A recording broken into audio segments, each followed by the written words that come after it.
In the shadow of the green mountains, there was a village, not large, not loud, but deeply alive in its silence. The homes were made of mud, their doors carved from old wood, and the air always carrying the scent of earth and peace. And in one of those dusty alleys walked the little boy Ahmed. Ahmed was 10 quiet, while other children ran through the village laughing and playing. Ahmed walked alone, not because he was sad, but because something inside him longed from something different, something deeper. He would often find himself by the river, where the silence flowed even more deeply than water. He would sit, knees to his chest, eyes scanning the surface, not speaking, just thinking. And in that silence, he would ask, Mama says happiness comes from toys. But why do I feel peace only here? Is this real happiness? The river would shimmer and the mountains would listen.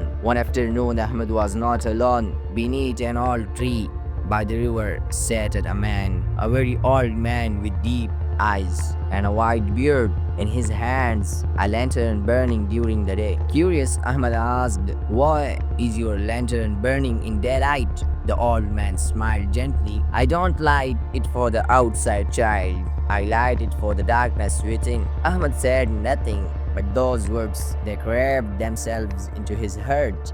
Ahmed returned every day.